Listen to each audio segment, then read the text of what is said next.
Hello, and welcome to yet another episode of the Lions Led by Donkeys podcast. I almost forgot the name of our own podcast. I'm Joe, and with me today, as per always, from an undisclosed location. Yeah, the Jesse Nick. Ventura location. That's right. Now, this is the first time we've been doing the show for almost 2 years. We have almost 100 episodes under our belt. This is the first time that we have ever recorded remotely. Because you are forcefully quarantined. Yeah, it's awesome. I love it. It sounds like fucking hell on earth. I don't mean to laugh. No, it's honestly a funny situation. And I would not be laughing if you didn't call me yesterday when we were getting ready to actually record this, which had to be postponed, obviously. And you were like giggling to yourself. And like, I understand that like literally tens of thousands of people around the globe are suffering a horrible pandemic and people have died. Yes, we know. That shit sucks. It's horrible. I wish governments could get off their ass and provide the healthcare to people that they need it. But the show, one of the things we do is we talk about serious things. We try to bring levity to them. And thank you, Nick. Yeah. And that's what we're going to do. Well, we're going to do a bonus episode where we talk about you in quarantine, how that whole thing happened. But, you know, if we make any jokes about being locked in a small room for 14 days, just know we're trying to make light of an incredibly dark situation. Right. Which is, I mean, we're about to talk about like thousands of people dying. Like, if anybody's upset about this, like, you must be fucking new here. But you shouldn't be new here because this is the French invasion of Russia, part 3. Yeah, it's episode 3. Yeah, so why are you on episode? Go back, listen to episode 1 and 2, donate to the Patreon, and then you can be upset about us making fun of pandemics. That's what we call gatekeeping. Money talks. Yeah, but also does not listen. True. Now, when we left you last week, we were talking about how Napoleon had committed to war against Russia for reasons that really don't make a whole lot of sense to anybody whose brain isn't like, I don't know, diseased by 1800s syphilis and so diluted they made themselves an emperor. Doesn't make a whole lot of sense. Syphilis. Just mainlining it right up his fucking veins. I don't think Napoleon had syphilis. That is a bit. Are you slandering Napoleon? I kind of wish it said like Nick is locked in an undisclosed location. I wish that was a bit. It's not. But syphilis is a bit.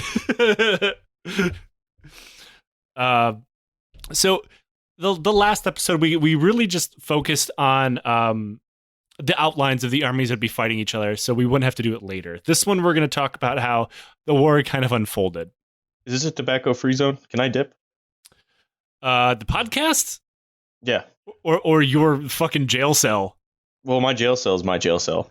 I mean, yeah, I'm talking about the podcast in general. You always dipped in the podcast in the recording studio. All right, just making sure. Nothing's changed. And like every soldier I ever knew who dipped would leave their dip bottles behind. I would actually clean mine up. I would take it with me. I mean, it's fine because they would intermingle with the like dozens of empty beer cans that we have on the desk at any given time. Oh, yeah. They'll just blend together. Now, this episode we're going to talk about Napoleon's Grand Armee's march into Russia. But first, it had to kind of like form itself together. I know you've been waiting for this for weeks. They kind of had to form itself together from all the various client states and France and all that as they marched through Germany and Poland. They had a tendency to kind of create like an international traffic jam. Like the roads that they have in these places obviously are not interstates. They're probably awful. It's like a single dirt track that's kind of flat that you drive a fucking wagon down. I mean, cobblestone roads are a thing, stuff like that. But like, they are absolutely not built to handle tens of thousands, hundreds of thousands of people all at once. So all of this would slow everything down. And speed, as we talked about before, and the La Marat and all that other shit, speed is of the essence here. Now, what is it? If you are a sergeant in the army, before you say march from one point to another, there's something that's pretty important, right? Like, what are you doing? Where am I going? Yeah, like what's my destination? What's my route? Now, what if I told you that almost nobody in the French army knew what they were doing? They didn't even know where they were going. go that way. Yeah, turn east. Now, obviously, like Napoleon and his marshals knew that they were marching off to invade Russia, but like even people that like at the height of like general did not know that they were invading Russia. So people that should know. Yeah, and soldiers definitely had no idea. And now remember that Napoleon is fighting a war in Spain at the time, and a lot of people thought they were marching in that direction to get to a Baltic port where they would be loaded upon ships and then transported to Spain. Well, have you ever closed your eyes and then while in a car and you could tell where they're going? Kind of, yeah. Yeah, I think that's what they're feeling right now. I think this is more like, have you ever been really tired and you fall asleep for just a millisecond and you're not really sure how you got to where you ended up? I think it's more like that. Every day. Well, yeah, sure. Not anymore every day. Yeah, we do not condone safe driving on this podcast. We actually hope everybody gets really, really tired behind the wheel and becomes a danger to everybody around them. Other people thought that, like, remember how we talked about how Napoleon kind of lied to Alex and said, hey, we're going to join forces and we're going to invade India and stick it to the Brits. Well, some people thought that they were actually doing that rather than like Russia is our enemy now. There was a very, very small amount of people that knew that they were invading Russia. Really? I would hope generals would know. You would think that, but a lot of people were left out of the loop, to include generals. Because remember, this is like this whole army is dependent on Napoleon, right? Right. Like, he doesn't really think that they need to know certain things because in reality they didn't. They kind of sucked at their job. And I mean, this isn't like an operational security thing. Like OPSEC isn't generally a thing other than like marching routes and stuff like that. Like the general idea of we're being invaded is not a secret. Everybody knew at this point. They weren't sneaking up on anybody with 500,000 people. No, it sounds incredibly hard. Yeah, it sounds like something that would be impossible to do in 2020. I have a hard time sneaking up on people. I have big feet. Yeah, this is just a whole army of stomping ass feet nicks. Now, if all this wasn't bad enough, and it was pretty bad, Napoleon went on to make it worse. There's a few beginner's steps that you need to take in order to plan a war. Like, you need to shore up your allies. You need to make sure that people aren't going to jump into the war on Russia's side. Is there to start a war for dummies kind of book guide? If there was one, you feel like it'd be written by Napoleon because he was starting a lot of them. Now, more like defense. Yeah, it's kinetic defensive wars. There's certain things you want to do. You want to talk to like maybe Sweden. You want to talk to Austria. You want to talk to all these powers. Like, hey, you're joining the shit on my side. Napoleon did not do any of that. In fact, he did the opposite. First, under the pretext that they were not enforcing the continental system, he simply invaded a portion of Sweden. Now, that's why, that's it. Now, if you remember, Sweden was a longtime French ally that Napoleon had purposely made sure that Bernadotte would be on the goddamn throne as crown prince. So they'd kind of be like grafted to him as an ally because a Frenchman's on the throne. He invaded them. I would do the same. And then Sweden, to the surprise of, I'm assuming, only Napoleon, went and signed a peace treaty with Russia rather than saying, yep, we got your back. Like, fuck this, we're with Russia. It kind of sucks. God. I mean, how bad do you have to suck for a Frenchman who, I mean, granted, I know Bernadotte and Napoleon really didn't like each other, but he was still at that level because of his acquaintanceship with like Napoleon. But like, this isn't like biting the hand that feeds you. You turn around and cut it off with a fucking broadsword. Right. Which, I mean, I don't blame Bernadotte for doing that at all. I mean, there's a reason why the House of Bernadotte is still the royal house of Sweden. He was smarter than fucking Napoleon. I mean, he's still around. He's doing something right. Yeah, I'm assuming it's actually still him. Same dude. Like the God Emperor from Warhammer 40K. He is just like, his throne is a life support system. Now, there's another thing. We talked about Prussia briefly, but it's important to remember, kind of for dumb reasons, that pride and honor is super important to especially a martial nation like Prussia. Like, The Prussian tradition of warfare and their hardcore militarist society is kind of what led to World War One and the unification of Germany and then World War One. But it was also a thing in 1812. And Prussia had been subjugated by Napoleon, and ever since then they've kind of felt like they've been besmirched. And one of the things that they need to do to earn that honor back was go to war, even if it was on the side of Napoleon, and fight with him. So the Prussians came to him and said, "Look, we understand what's happening. We would like to contribute a large amount of troops. Hey, we're really into war." Yeah, I mean, it's Prussia. It's what they do. Yeah. I mean, name one other thing that they're good for. Exactly. Hold on.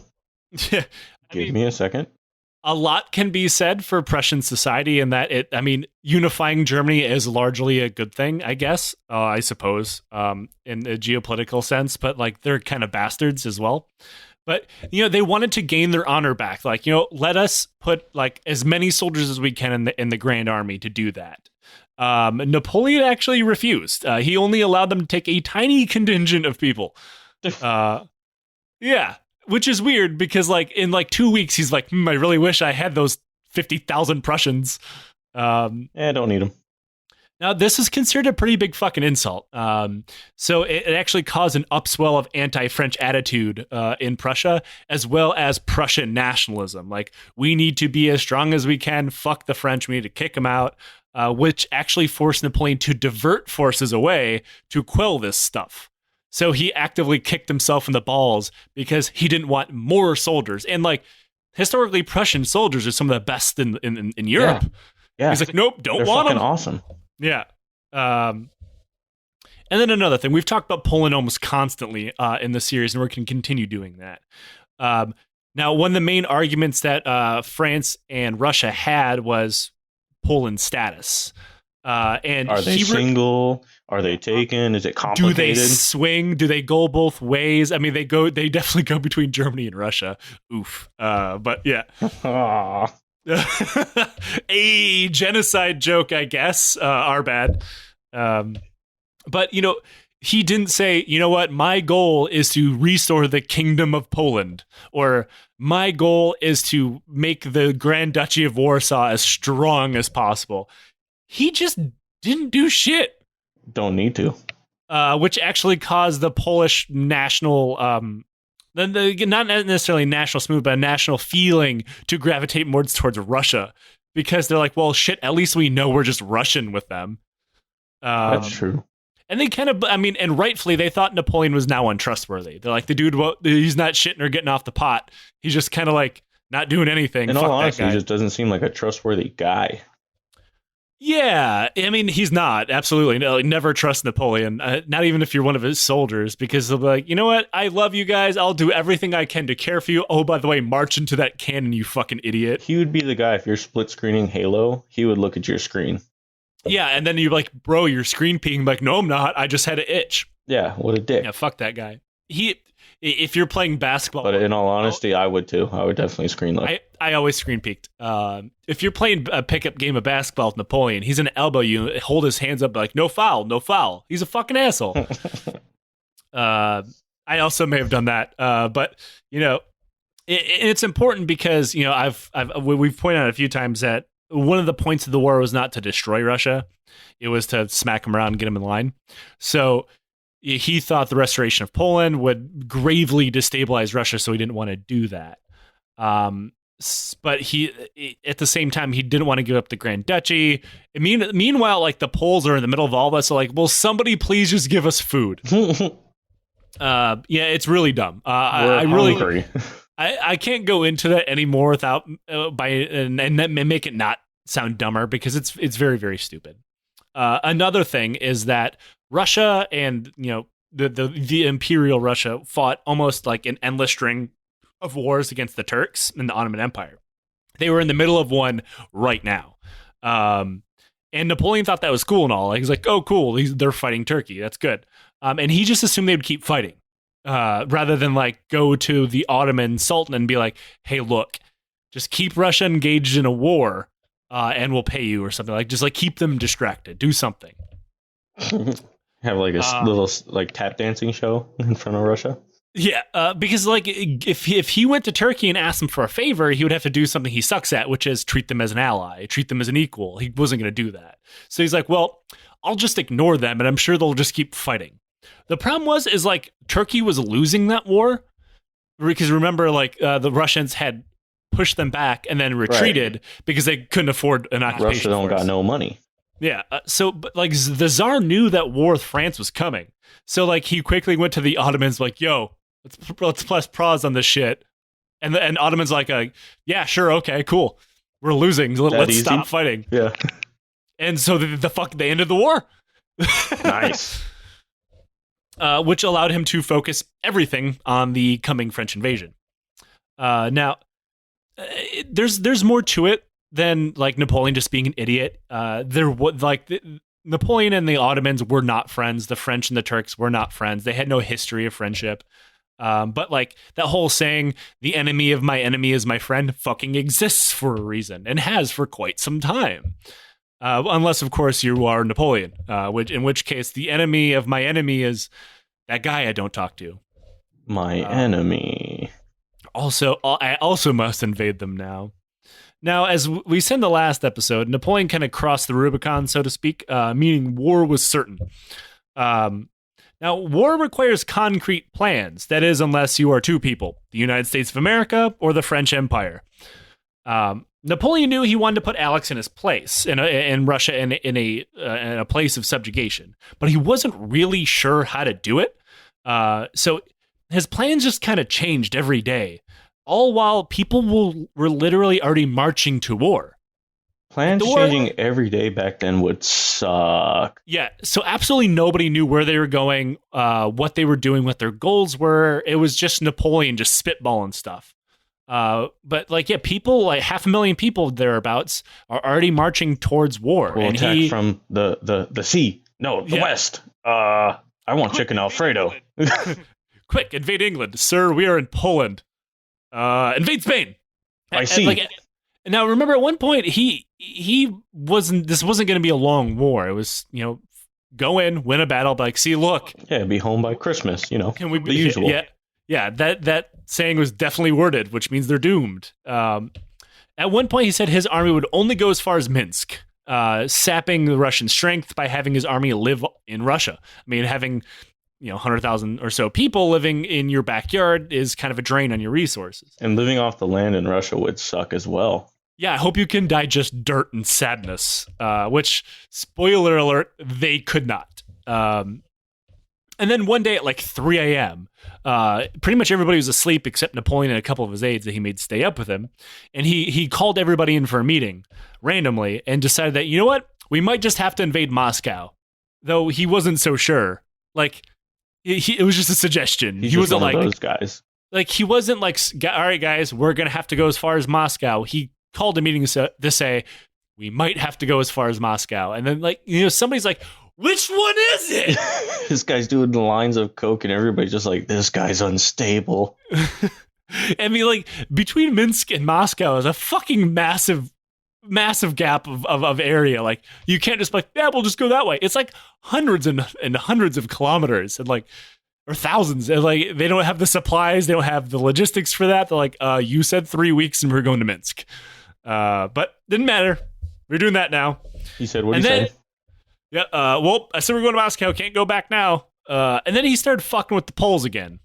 Now, he thought a Polish nationalist movement, as in like a unified effort to restore the Kingdom of Poland, not the Grand Duchy bullshit, that would like, he would stoke the fires of that movement, but he wouldn't lead it himself. Like, it wouldn't have explicit Napoleonic backing. He was trying to do a proxy war. And he was trying to weaken Russia by doing that.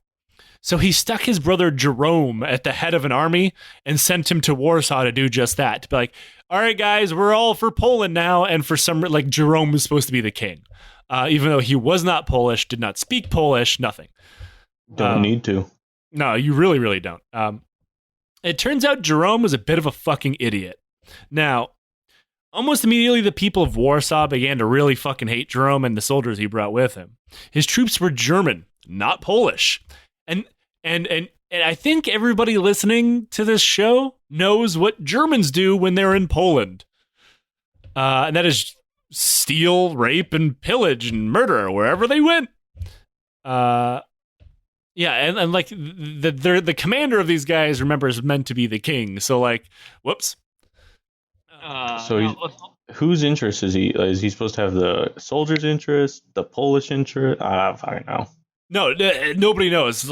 That's like the thing is like, well, these German soldiers are under French command, so we'll give them to Napoleon's brother. That Napoleon's brother is supposed to have loyalty to France because he's Napoleon's brother, he's the emperor's brother, and they're going to go and tell the Poles, hey, I'm your king, but also we should probably ignore all the rape that my soldiers are doing right now because they're not Polish because enough of you didn't actually support me to do this. Yeah, see, so it's okay, Yeah.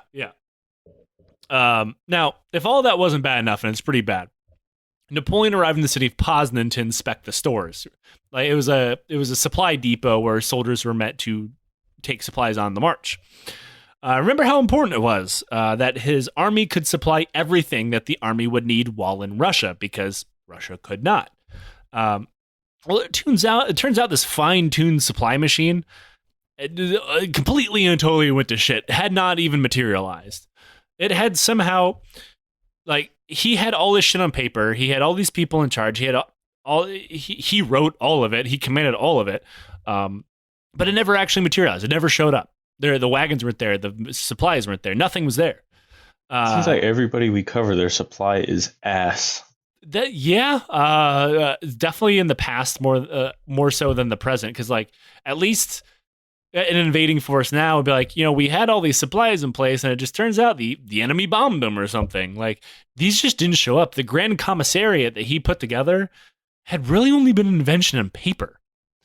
Like it's like that episode of The Simpsons where like Mr. Burns is drawing the spruce goose, and Smithers is like, "Yes, it's a very nice plane, sir." And then Mr. Burns tells him to get in, and it's a toy plane. He's like, "Excuse me, sir," and he pulls a gun on him. He's like, "Get in!" Except it's Napoleon. Like, "Please have a loaf of bread," and he's just sitting in an empty room, like on a stool, and like, "Sir, there is no bread." And he's like, "Eat the walls." I said, "Grab love bread." Air bread. Yeah. Thank you for the bread, sir. It's delicious. I guess we're on a diet. I'm so cold. Napoleon's that guy at a sleepover. Like he goes to bed, doesn't give his buddies a blanket or anything. And then in the morning, he's like, "Well, they're in the closet." I'm not going to go through your closet, Napoleon. Exactly.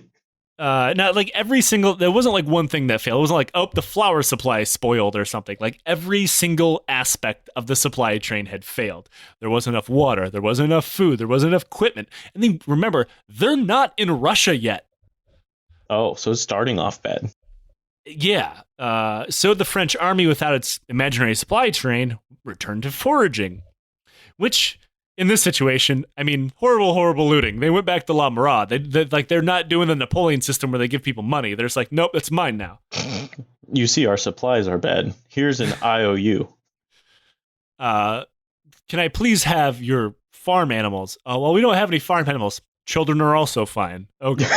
Children will work just as good. Please let me eat your shirt. Now, remember how I said that even though this rampant looting was largely normal in war back then, because armies moved pretty fast. They marched through, they took what they needed, and they left. They didn't stay there. They didn't stay there and like pillage and loot for months and months at a time. They were in and out. And that's fine. I used to loot barracks rooms back in our old unit. Whenever I knew somebody was leaving and they left, I'd go in their room. Well, they'd always leave stuff behind. Yeah. And like, now imagine that, except you stayed there for like a month and ate the drywall. And now remember, like so let's say the lead regiment goes into some Polish village. It's like, I'll take the wheat, I'm going to take the corn, take your goat, whatever, I'm going to leave. That's normally it, but there isn't just one regiment. There's hundreds of thousands of people. So one goat would not do. Like the system that they had in place that they'd relied on for so long, which is already horribly exploitive, would just turn into like a complete, absolute clusterfuck. And also remember the traffic jam. They're not moving fast. So the lead elements of the French army would move through an area. They'd eat whatever they want, which in Poland amounted to almost nothing because Poland was pretty hard off as it was. Like at the time, it wasn't uncommon for Polish peasants to be so desperately poor and hungry, they literally ate their own thatch roofs. So adding 100,000 people to that situation does not make it better. Did you guys try the roofs yet? Fuck, they already ate the walls too. It's just a guy named Peter sitting on a cement slab. Eat the cement. And like also Poland had one of the worst harvests in decades. So like there's even less than normal to eat. So the lead elements would eat their weight or whatever they could get and then leave nothing behind. So like more elements of the army would come through and there'd be nothing for them. Or by the second wave of soldiers, they would get kind of desperate because they're hungry. So they're eating the things that already kind of aren't food, like, shoes and roofs. The first soldiers leave behind a go fuck yourself. They put a whole bunch of corpses on the road that says, "Get fucked." God damn it. So the second wave would come through. They're already eating the things that you probably shouldn't. And then by the third wave come through, there's nothing. And then the fourth waves come through. There's even less than nothing. By the fifth wave come through. Hey, the fourth wave comes. Hey, guys, this dirt tastes way better than the last place. Yeah, I mean, pretty much, because they've gone through like 6 villages doing this. So the guys in the back haven't eaten in fucking weeks. So mad if I was in the fourth wave. Yeah, it's like, I hope Pierre drops out so I can eat his fucking face. So less and less, all right. They, in essence, had a trickle-down economic system, but for food, and it did not work. So less and less food trickled down, and so by the time, within the matter of weeks, the French army is starving to death before it even gets to Russia. God. And then they began to, kind of accidentally on purpose, poison their horses. What? So I'm not a horse guy. I'm not an equestrian. So I had to look this up. They normally eat, grass, hay, whatever. It's too easy, right? They kind of feed themselves. You just kind of put them out in the field and they'll eat. Oh, that's easy. Like it grows out of the ground. This all seems very, very simple to me. Yeah, we should get a horse. Yeah. It's a lion's horse. New Patreon goal. We're going to start a one-man cavalry regiment. You know how terrible that horse would be to keep inside the recording studio? It would be like the fucking Borat, where there's just a half of a door and the horse head sticking through. So this would be how it normally is. The French cavalry soldiers would just throw their people out in the field. The horses would feed themselves. But the year had a cold start, which meant the plants that were supposed to be growing, which would later be consumed by horses, were slow to grow. By the time they arrived, the only thing that the horses had to eat was sprouted unripe oats and barley. Now, this had a twofold effect, both of them bad. One, in having horses eat the sprouted oats, it destroyed a future harvest. So it pretty much doomed all the peasants to starve to death. But also, unripe barley and oats were poisonous to horses. They can't. Yeah, they like poison their stomachs, cause them to blow up with colic. Like it causes their stomachs to like rupture and explode. Okay, the men are starving. Man, this couldn't get any worse. So the horses just start dropping left and right, and everyone's like, "Oh, god damn it!" But on the bright side, you can now eat the horses. Right. So that's good. Half our problems are solved for the day. Can I eat the saddle? There's a whole horse there, son. I'd like the saddle. Can I eat the cavalry trooper? He doesn't have a horse anymore. Please, sir, I have a family. Basically, not anymore, you don't. Can I eat them as well? Yeah. Can I eat your family? Now, one of the things many of Napoleon's commanders were worried about was also the amount of young recruits. Because remember, like I said before, they're scraping the mob in the barrel that were brought into the army. Younger men which actually is kind of accurate to this day, are much more likely to die of disease or the hard life of a soldier. Oh, so okay. It's not like I'm stuck in a room. Yeah, I'm sure you'll be fine. Can I have your Xbox when you die? I just need you to clear my browser history if I die. New Patreon goal: you give me $10, you get Nick's browser history. Now, they wanted veterans, so they wanted people who were a little bit older. They weren't, 16, 17 years old. That was a little bit more hardened to the horrible life that a soldier in the 1800s would have to live. But that meant that these young soldiers were dying in droves almost immediately. They died much quicker from starvation. They died much quicker from disease. Also, they began to desert because they're like, wow, being in the army fucking blows. And then the ones that couldn't desert just shot themselves. Where did they desert to while they were there? They just ran off into the field somewhere. Free range of French soldiers. I'm a traveler on the land. I don't even need it was so common at night to hear just single gunshots from soldiers killing themselves in the middle of the camp. I mean, and it should be noted that the French army had not resorted to cannibalism. So it's like, God damn, fucking go through his pockets via some bread. It was pretty common for a line regiment to lose a full fifth of their manpower by the time they got to the Russian border. Oh, God.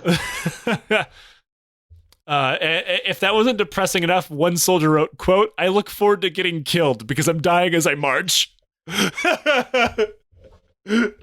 Like, they had gone full-on doomer, like Zoomer status in the 1812s. Like, fuck it, I don't even care, just kill me, bro. That's like my birthday when it comes up when I'm like 80 years old and my family's singing to me and I just tell them, I just hope I don't have another one.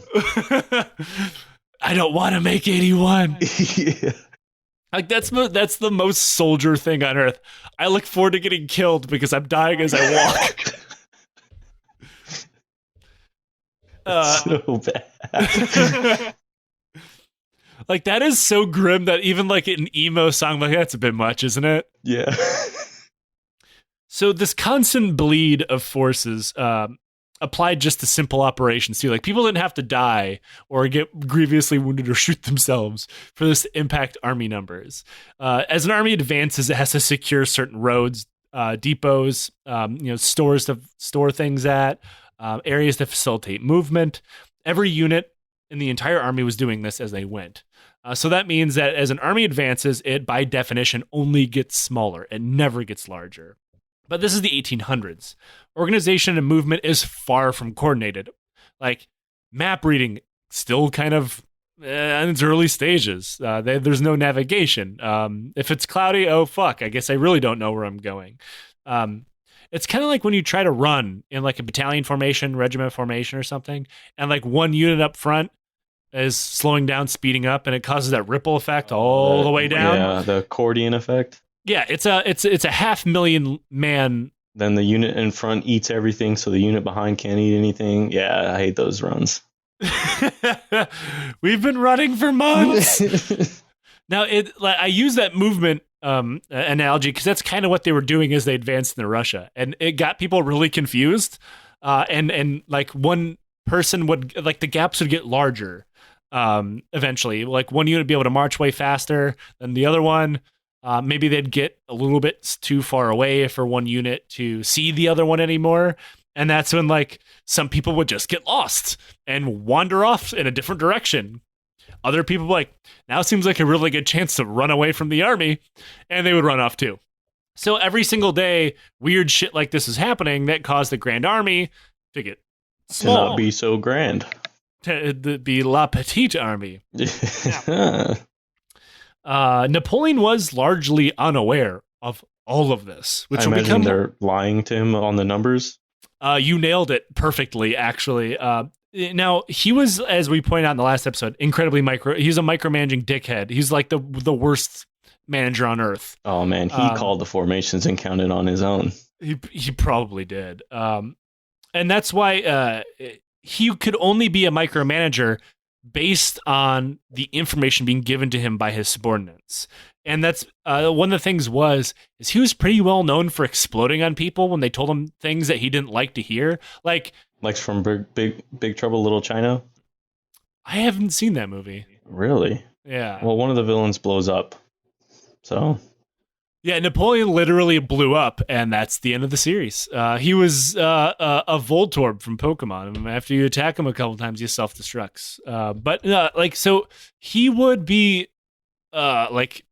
beside himself with anger if you gave him a bad idea, if you were stupid, but also if you told him something that he just didn't want to hear, like, hey, like, 10,000 of our soldiers are starving to death. Like, he didn't want to hear that, so he would explode on you. He would demote people on the spot. He would ruin your career, ruin your life. So, like, people would just stop telling him stuff. So I hear 2 of your regiments vanished last night. Nope, they're still there. They're totally good. Yeah. Nothing bad happened. We call them our ghost regiment. They're so good. So even when the emperor demanded accurate numbers, like I need a company by company, I need to count every single man in this army, he just wouldn't get them. He was surrounded by sycophants who would just tell them, yep, our regiments are totally fine. They didn't starve to death or desert. Where's the other marshal? He didn't shoot himself last night. He's resting. And the numbers that Napoleon was getting was not just like a little inflated. They were like inflated up to 50%. On paper, for instance, the Imperial Guard, which is like the premier regiment that he loved, was supposed to be 50,000 people. But they never numbered more than 25,000. The Germans sent almost 50,000 less men than they said they would, and nobody had any idea.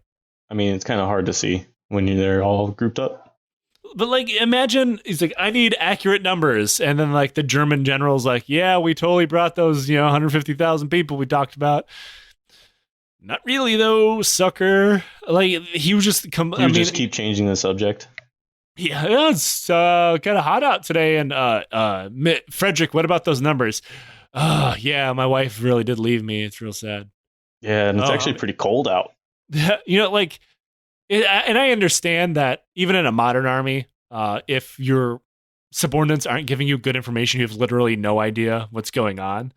But one of the main reasons they did that for Napoleon is because they were literally afraid of his outbursts of anger. So for instance, all of this was happening. And sometimes, like I said, they didn't even have to get lost. They just never showed up in the first place. Napoleon had no idea the size of his own army. He thought he was invading Russia with north of 500,000 men, but he was actually around about 235,000 with another 50,000 civilians in tow. So he wasn't even close to the numbers he thought he had. But you know what? You know who was kind of close to the numbers? The Russians. So these are all relatively new discoveries in the field of history. At the time, people laughed at the backwards-ass dumb Russian army whose intelligence thought that the French only had around 250,000 men in the field. Knowing what we know now, that means the Russians actually had more accurate understanding of Napoleon's army than Napoleon did. Wow. And we know this because the officers who are passing bad numbers kept accurate real numbers for themselves. They just never told Napoleon. They must have been sweating bullets. Yeah, they're like, oh man, I hope he doesn't find my diary, bro. I hope I sent out the right one. Now, Napoleon had no idea his army was literally marching to death, but he did know he had a supply problem, which he decided right then. He's like, this can't continue. The war can only go on for 3 weeks. That was once they crossed the Niemen River into Russia. So from this point forward, we can only go 3 weeks. That quickly goes out the window pretty goddamn fast. So they're not in Russia yet? No, they're just crossing the Niemen River. So holy shit. And at this point, tens of thousands of people are dead already. As for the Russians, it's, you know what? It's not going to end well, and it will get much, much worse. And let's just say they find a bad way to fill the hole in their diet. Everybody knows what I'm talking. Cannibalism, but we're not there yet. As for the Russians, as the French crossed the river into the empire, they had literally no plans. So a lot of people frame this war as, the Russians were genius. They retreated exactly like they were supposed to and went on a scorched earth planning exactly like I was supposed to. None of that was planned. Absolutely fucking none of it. What was planned, if you remember, was the Russians were going to invade the Duchy of Warsaw. So all of their supply depots, all their forward position, they were all meant for an offensive. Nobody had any defensive plans. None. Nothing had been prepared. Not even a command structure or overall strategy. Like, it wasn't like, okay, this is central command. It was, okay, he's a noble. He's kind of the commander put in place by the Tsar. They're all in charge. They'll figure it out. There was no central commander quite yet. Oh, okay. The Tsar had no idea what to do. The Russian forces were scattered, and organized defense would be hard, if not impossible, to plan. The Tsar was in a town called Vilna, which was pretty close to the border.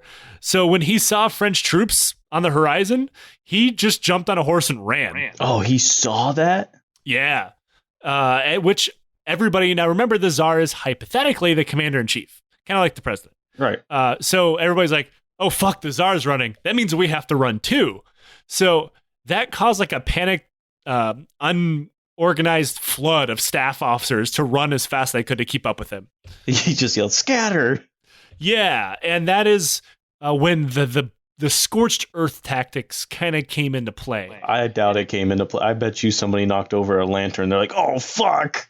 So it was not a Russian plan. It was technically a German plan. It was the Russian General Barclay de Tolly, who was a German man in the Russian army. It was his idea and his idea alone that when he finally organized his soldiers together in Vilna, we should burn it down. He accidentally knocked over the lantern, but made it his fucking decision. Like, oh, I did that on purpose. Nailed it. He was taking a dump and accidentally kicked over a lantern. He's like, oh, fuck, shit. In the Porta-John. The Tsar's going to be so mad at me. But yeah, on his way out, he's like, we should make sure they have nothing. And they set the city on fire. So they burned Vilna to the ground. Mostly, totally. Like, there's some buildings still standing, but like, for as fast as they acted, it was. It'd be the most useless building too. And Barclay de Tolly he's kind of not a great historical figure, especially in Russian history, and we'll talk about that a little bit. But the entire keep withdrawing plan, that was his, and his alone. He did not want to engage with the French army because he knew he would lose. Now, this made Napoleon kind of mad, as you would imagine. The Russians had not engaged him, which is what he wanted. His entire point was to make the Russian army stand and fight him, beat them, and then be like, okay, time for peace. But you couldn't lock them into battle. Barclay had them pulled back. Instead, he found himself literally in the middle of a burning city with no food. That fucking blows. The Russian tactics confused him. Like, this didn't make a whole lot of sense to Napoleon. Why would someone flee from battle and scorch all their own supplies? He assumed instead of a giant fuck you, which it was a trap. That, this was a screening effort to distract them. Insert Admiral Akbar. Yeah, so, like, he thought that the Russians were waiting in ambush for him on the outskirts of Vilna for him to advance right into, which they absolutely were not. So instead of pushing this, and there's a good chance if he would have just advanced right past the city, he would have caught Barclay. But instead, he's like, this must be a trap. So he ordered his generals to advance with caution. Now, if you remember, a slow, cautious advance was absolutely something that the French did not have time for. Whoops. So, like, Barclay's, like, last desperate attempt to, like, salvage the battle kind of ended up winning in two different ways. Now, this actually had a weird positive downside. This finally allowed the French army to rest. They had been marching without, like, any real rest for weeks. The soldiers bedded down, like, wherever they could. Like, a lot of them just, like, put their muskets down and laid down in the dirt without setting up a tent, without doing anything. They didn't have any food to cook, so that problem solved for them. Sweet. That's just extra steps you don't need. Yeah. And that is when a biblical storm appeared out of nowhere. Biblical storm? Yeah, it was like the storm of the century. Did they fucking build an ark? So it was a torrent of freezing rain and lightning. Oh, God. Which is weird because they had just been in the middle of a crazy heat wave. So this meant soldiers had, like, stripped to, like, try to cool down. Had now found themselves in, like, frozen puddles of water. And the Russian roads, which were already pretty perilous, like, just dissolved into muddy morasses of bullshit they couldn't use. And also people were getting struck by lightning. I could eat the lightning. Please take me, Thor. Just fucking smite me. I'm sick of this shit. So thousands of men and horses died. Mostly artillery units. Also, funny thing that's probably might happen here in a bit. My dinner's on the way. So you might hear a giant bangs on the door. That's good. That's fine. We're not running. It's all good. It buffs out. So these artillery units, which suffered the worst, lost up to 25% of their horses in only a few hours. And the cavalry suffered pretty bad as well. Now, accounts of men who survived this weird storm from hell. I think they just stuck their sabers in the air and said, "Smite me." Now's my time to shine. Now, the men who walked away from this tell of like a strange psychological trauma that inflicted a lot of them because they were forced to march through a completely muddy, destroyed landscape covered with tens of thousands of dead and dying horses. That sucks. Wonder what it smelled like. Not good. You're in Russia. That already smells bad, I assume. Russia in 1812 was probably not a picnic. Now it's just like full of dead horses and French people. Like, I'm starting to think Napoleon personally affronted God in some way. Oh, no. That should be a movie. Napoleon versus God? Well, he already fought dinosaurs once. Oh, yeah, he did. Napoleon versus the Titans. Yeah. Now, Napoleon took this moment to try to rein his troops in, who were desperately looting everything they came across in a search for food. Now, he did this the only way Napoleon knew how, and that was sending out the MPs to shoot everybody they caught looting. Now, hilariously, this did nothing to stem the looting, as people went to the firing squad laughing and joking because they were just happy to finally get it over with that they were going to die. It's a win-win. Like, people were like laughing. It's like, oh, I guess I'll die now rather than later. Who fucking cares? What's the difference of a day? Oh, they turned it into a game. What a bunch of soldiers. And then, like, another 50,000 soldiers just abandoned the army and turned into a roving gang of bandits, which... What? That's awesome. If you're thinking that, Joe, you've already talked about this. Yes, I did. This just happened that often. It happened all the time. That's awesome. What would your gang be? What would their name be? Thundercats is already taken. Pit Vipers. I feel like I could be a greaser at that one. That's a good name. It's not a bad name. Now, if you're thinking like, wow, 50,000 people just suddenly turning into like gang doing some hood rat shit, like probably makes like all this area that they're conquering pretty awful. And you'd be right. Wherever Napoleon's army went, they turned the entire area into a lawless dystopia full of Napoleon's own like men looting and killing Napoleon's own men. Because there wasn't really much else left. Like, you know, I told you before that Napoleon is pretty much running the entire country via mail that he brought with him, like through mail, like a secure mail system. That also got robbed by his own men. The mail was full of like his official imperial orders how to run France, and like some dude named Jeff is like, "Fuck, this isn't beef jerky," and just thrown in the ditch. Ooh, we got fire. And like also like his officials, like his own officers, and even like members of the imperial elite were getting robbed at gunpoint by their own men. Which honestly, I support. I wish more soldiers would rob their officers at gunpoint. I imagine these soldiers automatically had slick back hair, real greaser style. They have a pack of cigarette under their sleeve. Yeah, they look great, and they're not just weird rockabilly dudes. Yeah. So in another case of bumblefuckery, Napoleon launched a plan to trap some Russian units and force them into fight. But his brother Jerome, who had a chief of staff put in place of the army by Napoleon to run it for him because he realized his brother was kind of a fucking idiot, refused to follow the orders of the chief of staff. So like the chief of staff would be like, Prince Jerome, the emperor wants us to do this. I'm going to pass. He's like, no, we go nowhere. So he totally ruined the plan. Like Napoleon is like, they'll be at this point at this time, but the army hadn't fucking moved. And so while Jerome is throwing a shitty fit, he said, well, if I can't command my army, I'm going home. So he took his royal guard and just went back to France without telling anybody. Oh, that's fucking awesome. Which honestly, probably better. Meanwhile, the Russians had their own plans afoot. The Tsar finally made Barclay the official commander of the army.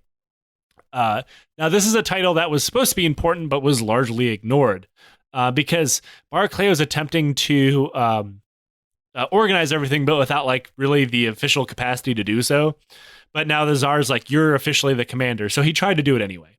Like he's like, all right, well, fuck it. The Tsar said I'm in command now, so you all have to listen to me. Now, this is considered a pretty big personal insult to a lot of Russian nobles who were also commanders because he remember, he's not Russian. But also, he's not a noble. He's just a German general who they kind of bought. So Barclay is having problems telling all these nobles, like, no, no, no, I'm in charge. I have to be in charge. Now, Barclay would eventually become a noble, but he wasn't at the time. But he's telling all these nobles, like, hey, the Tsar made me in charge. You have to listen to me. But the nobles like, no, fuck you.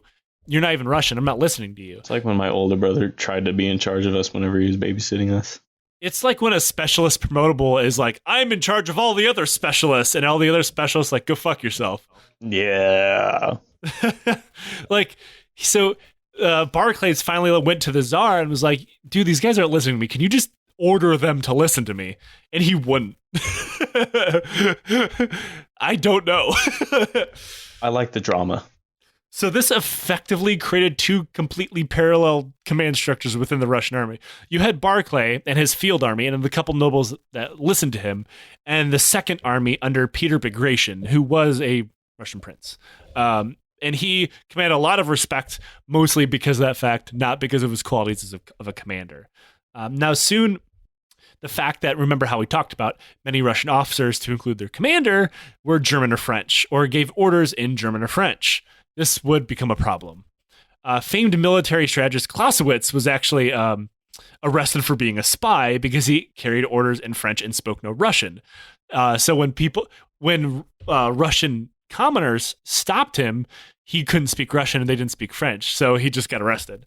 And then Cossacks, who were kind of hard to explain, we'll just call them Russian cavalry, were attacked and killed their own officers in the heat of a skirmish because they heard them shout orders in French.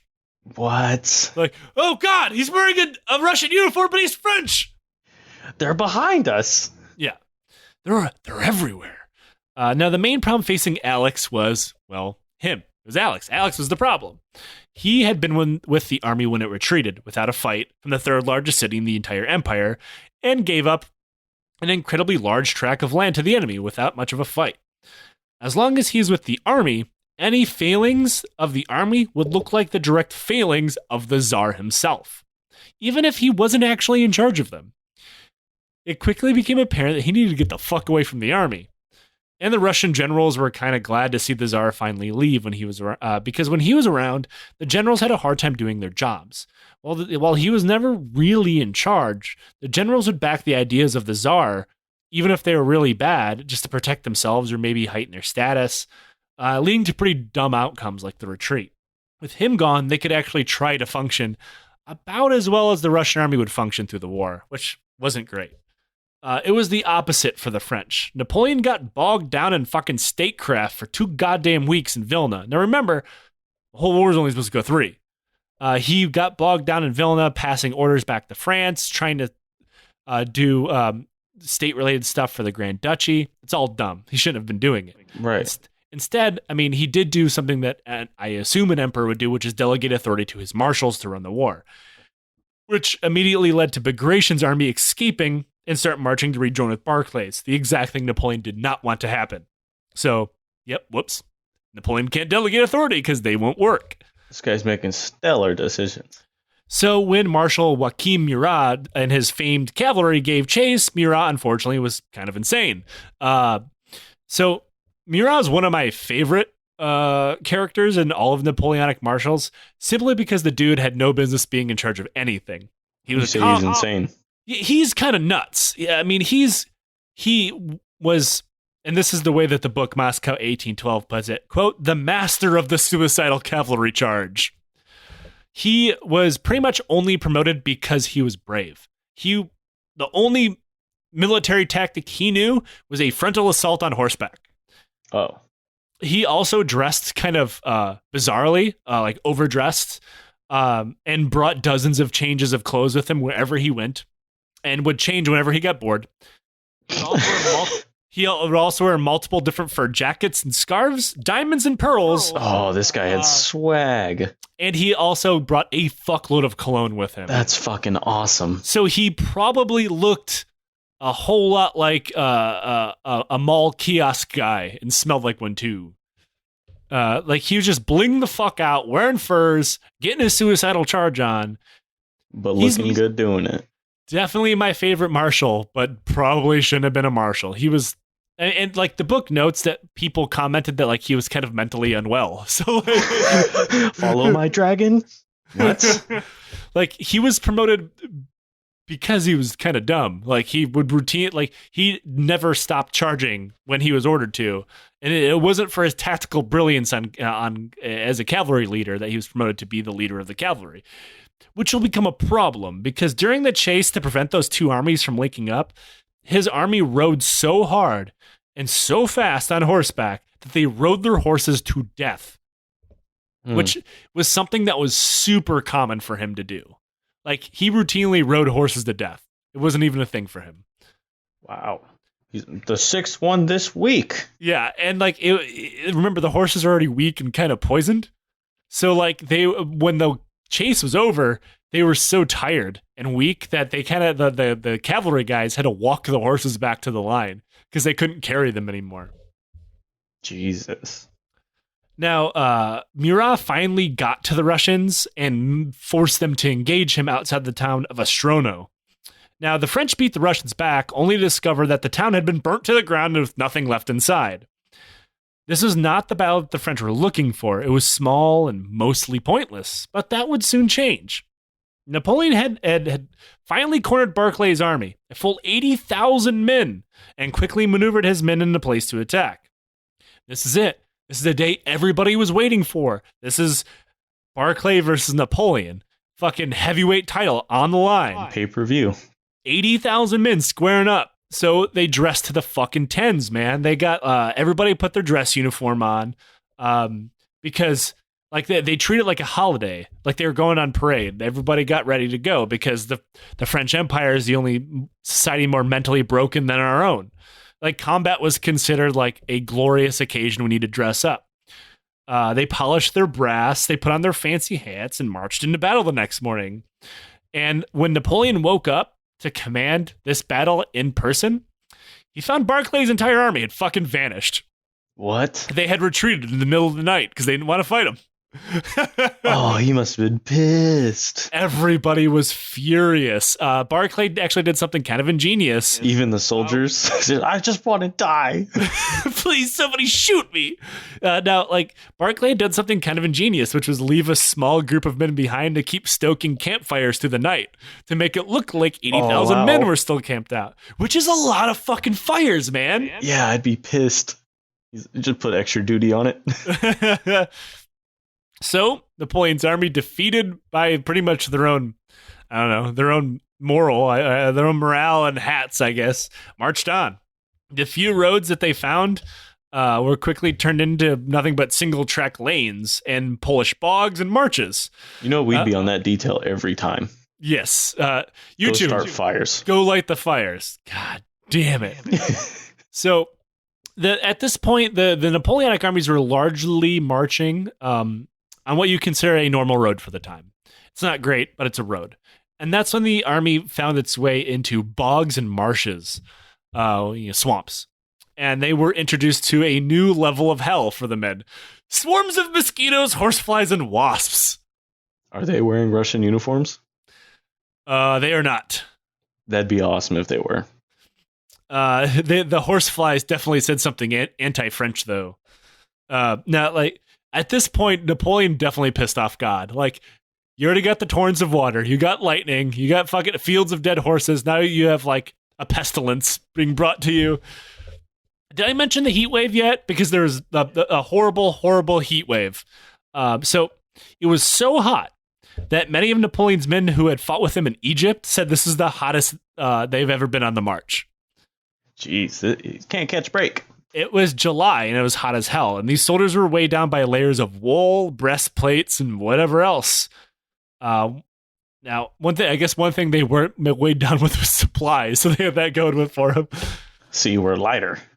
Now, one thing they didn't have to worry about was those uncomfortable square-toed shoes I talked to you about. Yeah. Because they had disintegrated right off their feet from marching. So, like, because of marching or bad quality?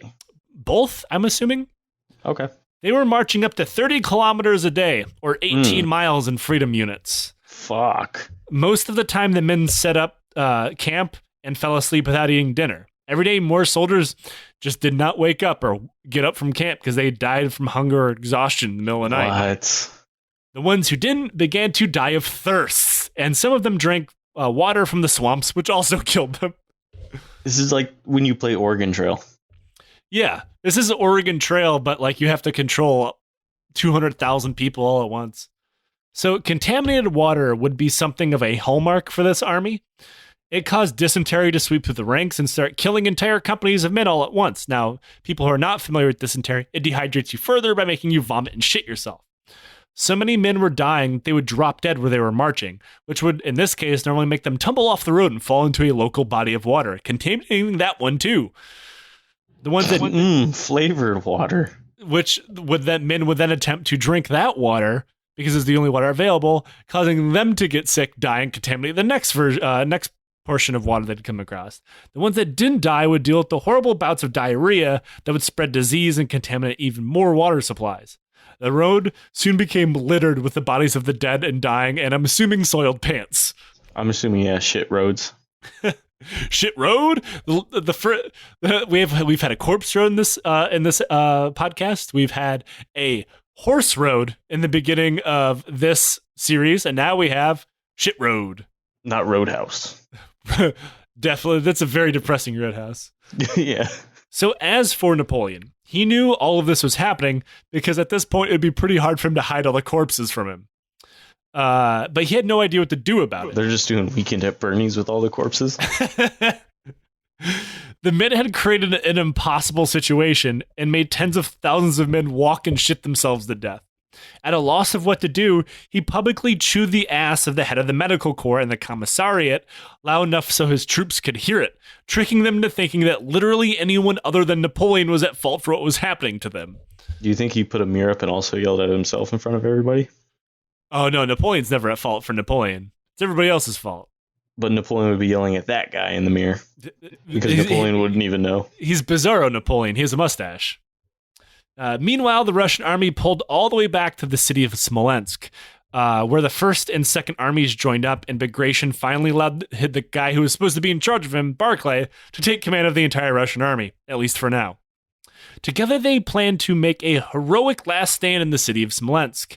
While some generals wanted to go on the attack, Clausewitz, who is now unarrested because everybody realized he worked for Russia, rightfully pointed out that the French army would probably still win a pitched battle and they shouldn't do it.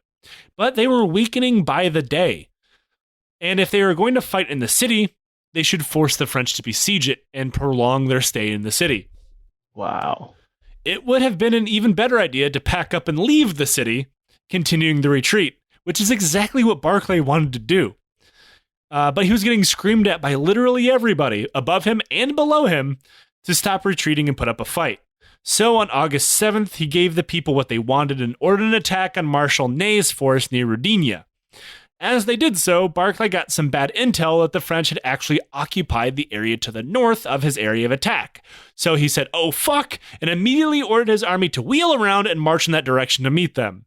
The problem was there were no French soldiers to the north. And he quickly learned that, so he ordered his army to wheel around again and attack Rudinia per the original plan. As you can imagine, this caused everybody in the Russian army to become deeply confused as to what the fuck was going on. Bagration, who was in command of his army helping Barclay on the attack, said fuck it and just marched his army back to the city of Smolensk in a blatant act of insubordination. And Barclay's like, "Peter, where are you going?" "Fuck you, I'm going home. This shit sucks." And he just went back to the city. Now there's actually a fun bit of trivia that will come from this, but Napoleon, seeing the Russians out of the city and on the move, ordered his forces to move in and encircle the city as he thought it would be empty. And then he could just kind of walk in. He actually would have been... To just Napoleon, yeah. He actually would have been completely right. If Bagration hadn't taken his ball and gone home, the city would have been left completely undefended and be able to walk right into without a fight. So, way to not listen to your commander, guy. You did a really good job. So, as the French marched, they ran smack dab into the confused Russians who were marching in so many different directions they got lost, leading to many different confused and unorganized skirmishes and Russian soldiers shooting at one another. What? Whoops. The old razzle dazzle. Spirit fingers, but with an entire army group. Meanwhile, a cavalry force led by who else but Murat, that was supposed to race around and finish the encirclement, ran into Bagration's troops who had gone home. He ran into elements of Bagration's army that had retreated without orders, which was the 27th Division. Now, the 27th Division was made up of raw recruits who had pretty much never even had training. So, they're naked? They're wearing probably like some fucking homespun rugs on their backs. They're peasants with virtually no training. They faced down 30 different cavalry charges by Murat's men while slowly withdrawing, buying time for Barclay's men who had become lost to pull back towards the city and meet up with Bagration. But this one division held up a French marshal who was supposed to be the cavalry guy, all without training and without really any leadership because their officer had already went back to the city itself. Like, y'all got this, right? I'll see you in the city. Bye. I'm kind of tired. And then when Murat finally did force them back to the city, they ran into Bagration's men who had been held up in the suburbs outside of it. So yeah, him telling Barclay to go fuck himself really did save the city there. And I mean, in reality, it probably also saved Barclay's army as well, because if they had taken the city, Barclay's army had nowhere to go. Right. Whoops. So Smolensk was a city of no tactical importance whatsoever. Napoleon had no real reason to want to besiege it or capture it other than he wanted to crush the army that was within it. He also believed that the Russians would be forced to come out and defend their city like in the field rather than like force them into a siege, under the really dumb belief that Smolensk was holy to them, as it housed a renowned miraculous icon of the Virgin Mary. Now, the Russians thought of the same thing that I thought of when I read this, which is, why don't they just take it out and move it? Which is the first thing they did. They just moved it out of the city. So this ended up being completely wrong. Because remember, Barclay's plan was to abandon the city. So he's like, well, we're going to take the Virgin Mary icon with us. Yep. Checkmate, Napoleon. That's awesome. Almost immediately, Napoleon discovered that nope, the Russians were just fine holding strong behind the walls of the city. And that began the Battle of Smolensk, and where we will pick up next week. Nice. I'll still be here. Hey, on the bright side, you're not dead. True. You got that going for you, which, I mean, some people don't have. I'm not a good optimist. At least you're not in the French army right now. Very true. So that is the French invasion of Russia, part 3. If you like what we do here, you can donate to us on Patreon. You can get bonus episodes. You can get books. You get access to our Discord. You can get access to all sorts of stuff. If you donate at a heightened level, you get even more bonus content like stickers and the aforementioned books and more bonus episodes. Ooh, God. Also, you can give Nick booze. Actually, you can't give Nick booze because I can't give him anything. I'm not allowed in that room. I'm drinking Jameson out of the bottle right now. I mean, that should probably kill the coronavirus. My commander got it for me, so that's pretty cool. So, thank you everybody for tuning in to part 3. Thank you, Nick, for joining me from your undisclosed location. Yep, Jesse Ventura's here. And until next time, don't drink corpse water. Don't. That, I mean, if we're gonna teach you anything, don't drink corpse water, kids. And we'll see you next week.